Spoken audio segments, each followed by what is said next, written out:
Assalamualaikum warahmatullahi wabarakatuh.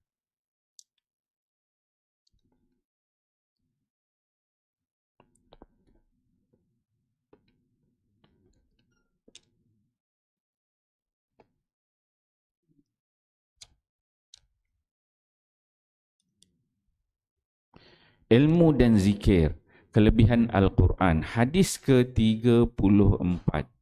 An Abi Hurairah radhiyallahu anhu qala, qala Rasulullah sallallahu alaihi wasallam, likulli syai'in sanamun wa inna sanamal Qur'ani suratul Baqarah wa fiha ayatun hiya sayyidatu ayil Qur'an hiya ayatul kursi rawahu Tirmidzi wa qala hadha hadis gharib bab ma jaa fi suratil Baqarah wa ayatul kursi. Sayyidina Abu Hurairah radhiyallahu anhu berkata, Rasulullah sallallahu alaihi wasallam bersabda, bagi setiap sesuatu ada puncak yang merupakan tempat paling tinggi, dan puncak bagi Al-Quran ialah surah Al-Baqarah. Dalamnya terdapat satu ayat yang merupakan penghulu bagi seluruh ayat Al-Quran, iaitu ayat Al-Kursi. Tirmizi.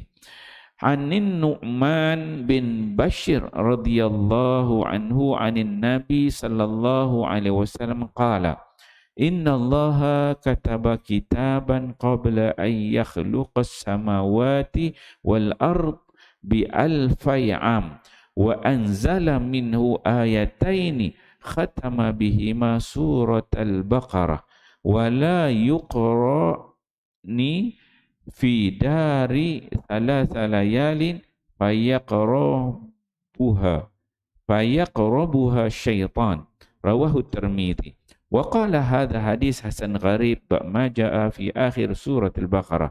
Sayyidina Nu'man bin Bashir radhiyallahu anhuma meriwayatkan bahawa Nabi sallallahu alaihi wasallam bersabda, Allah Subhanahu wa taala telah menulis satu kitab 2000 tahun sebelum dia menciptakan langit dan bumi.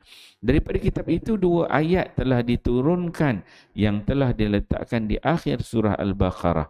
Jika ayat-ayat ini dibacakan dalam mana-mana rumah selama 3 malam berturut-turut, maka syaitan tidak akan dapat menghampiri rumah itu pun. Alhamdulillah tuan-tuan, pagi ini kita membaca 2 hadis Nabi sallallahu alaihi wasallam. Hadis di bawah tajuk ilmu dan zikir, kelebihan Al-Quran. Kita masih membicarakan tentang kelebihan surah Al-Baqarah. Hadis daripada Abu Hurairah. Abu Hurairah nama yang biasa kita dengar, kita dah ceritakan berkali-kali. Abu Hurairah dia dengar Nabi sallallahu alaihi wasallam menyebutkan, Nabi kata likulli syai'in sanamun. Setiap sesuatu itu ada puncak dia. Ada tempat yang paling tinggi. Maka kata Nabi sallallahu alaihi wasallam, Quran ini tempat yang paling tinggi, puncak yang paling tinggi kata Nabi ialah surah Al-Baqarah. Banyak surah, tapi surah yang paling tinggi adalah puncaknya ialah surah Al-Baqarah. Dan kata Nabi wa fiha ayat, dan pada surah Al-Baqarah tu ada satu ayat yang merupakan sayyidul ayat. Dia merupakan penghulu segala ayat Al-Quran, iaitu ayat Al-Kursi. Dan kita memang tahulah ayat kursi ni banyak kelebihan dia, kita dah ceritakan sebelum ini. Kemudian hadis seterusnya, hadis daripada Nu'man bin Bashir. Nama Nu'man ni ada kita sebut agak jarang sikit. Nu'man bin Bashir ni salah seorang sahabat Nabi sallallahu alaihi wasallam.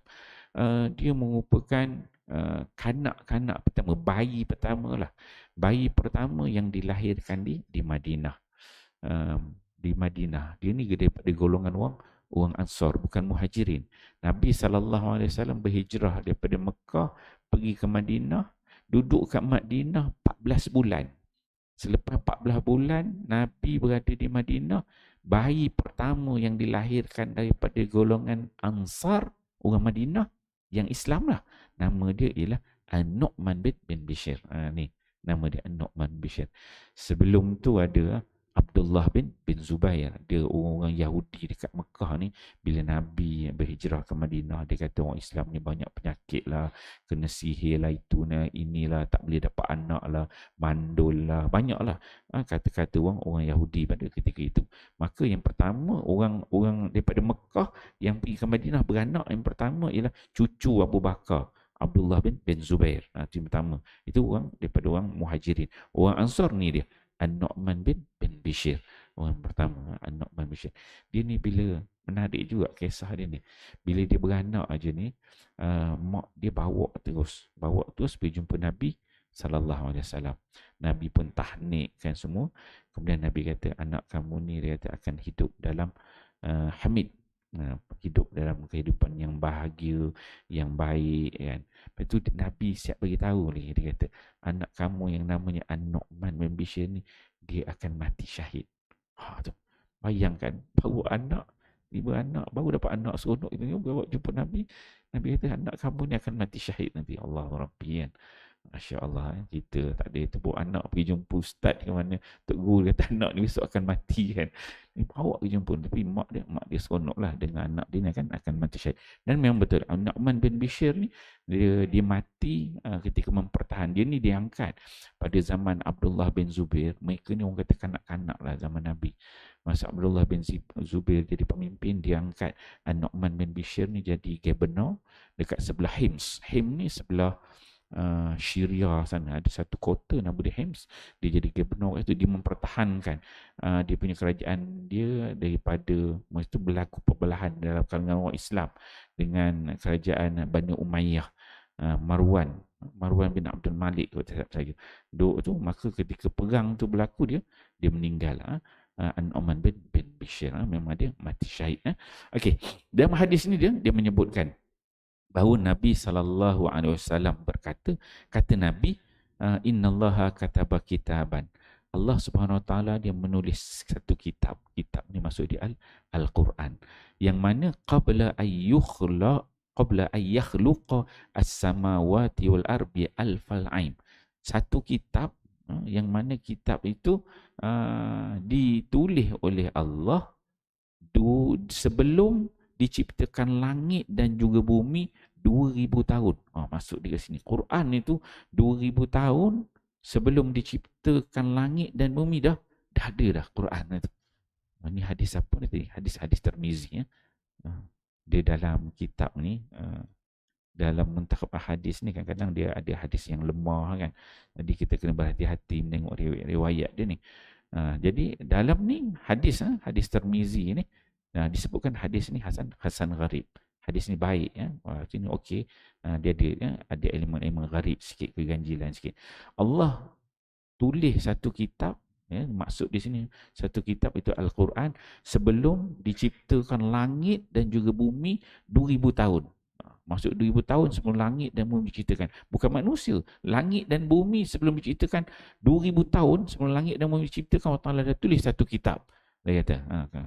Kemudian anzala minhu ayatain. Dalam kitab tu Allah Ta'ala tulis ada 2 ayat. Yang mana 2 ayat ni khatama bihima surat Al-Baqarah. Yang mana 2 ayat ni merupakan penutup pada surah Al-Baqarah. Itu yang biasa kita lepas solat ni kita baca tu. Mana Rasul tu kan. Terus sampai habis. La yukalifullah kan. Surah habis. 2 ayat ni ada cerita tentang kelebihan 2 ayat akhir surah Al-Baqarah. Jadi dikatakan 2 ayat ini akhir daripada surah Al-Baqarah. Wala yuqrani fidar, tidak dibacakan 2 ayat ini di rumah. Di dalam rumah salasalayalin 3 malam. Dia kata fayaqrabuha syaitan. Maksudnya 2 ayat ni kalau kita baca 3 malam, malam ni kita baca, malam besok kita baca, malam lusa pun kita baca, 3 malam 2 ayat akhir ni, maka syaitan dia tidak boleh menghampiri rumah kita. Ni ayat pendinding lah. Kelebihan surah Al-Baqarah ni menjadi pendinding. Tuan-tuan kat rumah nak tidur payah malam, ada anak, ada cucu ke duk menangis aja malam, takut ada gangguan jin dan juga syaitan, maka ayat ni perlu kita baca. 2 ayat akhir pada surah Al-Baqarah ni baca. Janganlah 3 malam je. Tiap-tiap malam baca lagi baik. Sebelum tidur. Malam-malam je baca 2 ayat ni. Tak semestinya sebelum tidur. Maksudnya bila dalam hadis ni sebut pada sebelah 3 hari. 3 malam. Salah layalin. 3 malam. Sebelah malam. Maksudnya maghrib. Dia biasa makhluk-makhluk halus ni, nama jin, syaitan ni, dia malam dia siang bagi kita. Siang kita malam bagi dia. Jadi dia mula hidup masuk maghrib kan. Jadi bila masuk maghrib tu dah boleh baca lah. Masuk waktu malam. InsyaAllah tuan-tuan mulia kita fahami, amal dan sampaikan. Wallahu a'lam. Subhanakallah. Wal asr. Illa allazina amanu wa salatu. Sallallahu ala Muhammad.